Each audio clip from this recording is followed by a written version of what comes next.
Thank you all for having me today. Forgive me if my mind's spinning a little bit. This is uncharted waters for me with regard to, unlike my opponent right here who's perennially there. Somebody made a comment that the Superdome's like a summer home for John Curtis. But we're really excited to be playing this Friday night.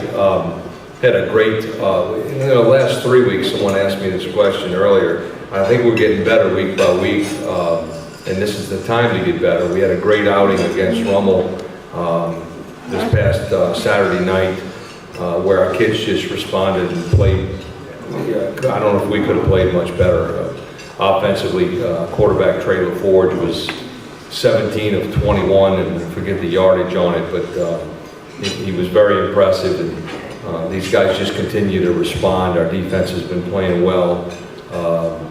We've just been playing good football lately. I've got a super coaching staff that I inherited, thank God, where they do their jobs real well. I'm fortunate to be able to be the guy that walks around practice every day to witness some great coaching that goes on a daily basis from our guys, and I'm really proud of that.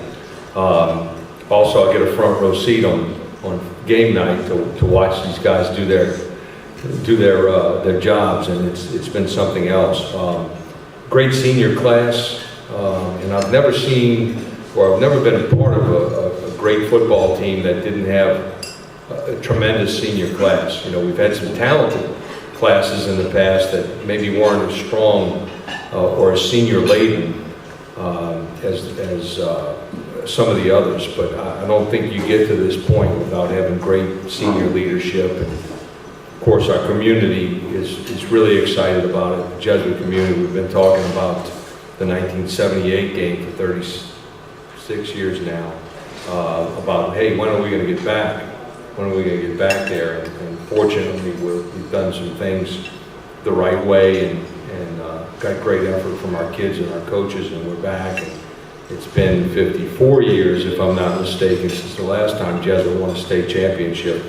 So our community is really excited. Our administration really it's a great place to work. It really is. They support us in so many different ways, extremely cooperative. I always say that a good administrator wins way more football games than a good head football coach, and I really believe that, because at Jesuit High School they allow us to do our jobs and really facilitate the jobs that we do, and try to keep distractions to a minimum for us. And I think that's key, especially right now with this week and everything that's going on, and things that I'm having to get used to with regard to Superdome practice time, and the fact that the game is scheduled for 8:30. Hopefully it goes off at that time, but I think Coach said it just now, just by the look. It probably won't go off at 8:30, but it'd be nice if it would. So anyway, we're really excited. John Curtis is John Curtis. An extremely well-coached football team. Really, really good players everywhere. You go into each Sunday, we go into our film work as a staff, looking for weak spots, looking for areas that you can maybe take advantage of. We're still looking, and I think we'll still be looking Friday night, because they don't leave a stone unturned. You don't get to the Dome that many times and win as many championships as they do over there, without just great coaching, serious attention to detail, and putting players in position where they have an opportunity to make plays. So we're really excited to be here.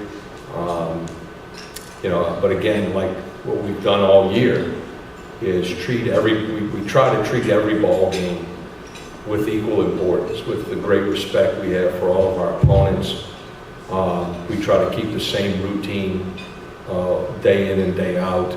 I think if you treat one ball game, even with the magnitude of this ball game that sits in front of us right now, if you try to treat one ball game more special than any other, you get yourself into a lot of trouble that way. And I've had great teachers in the past who kind of brought me up through the coaching ranks,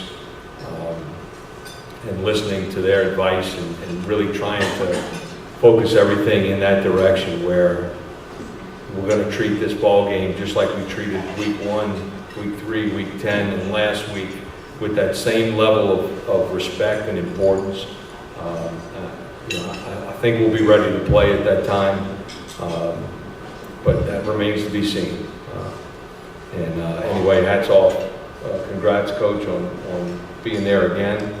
We look forward to it Friday night, and hopefully it's an injury-free football game, and everybody learns something about life, and just about the importance of what we do. And I think within our community, especially this week, we have an opportunity to make a lot of people happy.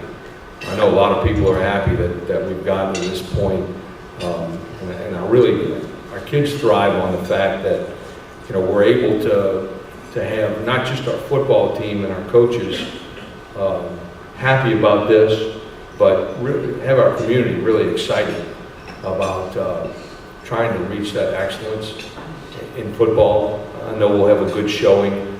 The amount of text messages and email, I'm really behind on this technology thing, honestly. The amount of messages I've got, congratulatory messages, good luck messages, things like that, from people I haven't heard from in quite some time, is overwhelming. And there's just not enough time in a month to really respond to these guys and tell them thanks for their support and how much it means to us. So we're excited to be there. I guess at this point, if anybody has any questions, I'd be glad to answer them as best I can. Okay, thanks. And seriously, anybody out there have any questions for me that? Coach, you played Rummel in the regular season to a really close 10-7 score. So, what did you take away from that game that helped you be successful this past season? Well, we made enough mistakes in that first game to last a year. We really did.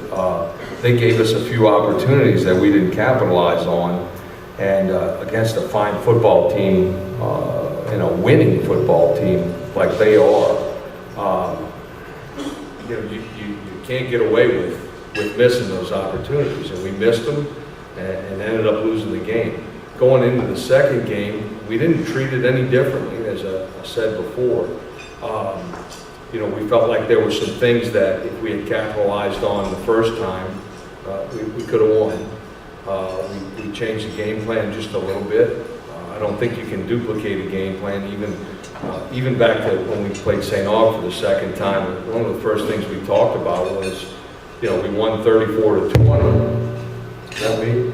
Sorry, we won 34-20, and first thing we talked about as a staff is, we cannot duplicate that game plan and expect it to work again the same way. So we went back and treated them like a new opponent, and I think we did the same thing with Rummel in treating them like a new opponent and just really trying to do some things that we thought were good a little bit better and coach our kids up on it a little bit. And we went out there, and I can't say enough about our kids. They're not really bothered by too many things. And the stage last week, I think we had probably 15,000 people out there, and it was like we were going out to practice that night, and guys just ran through the tunnel and said, let's play. And I think that's a credit to our coaching staff and the way we prepare the guys on a daily basis of I don't want them, and I learned this from Bob Conlon a long time ago, I don't want our kids to know any difference between the way we practice and a ball game. 100% all the time, so we prepared well, and the kids went out there, and we took advantage of the opportunities this time. Anyone else? Anyone else? Great. Thank you all so much for that.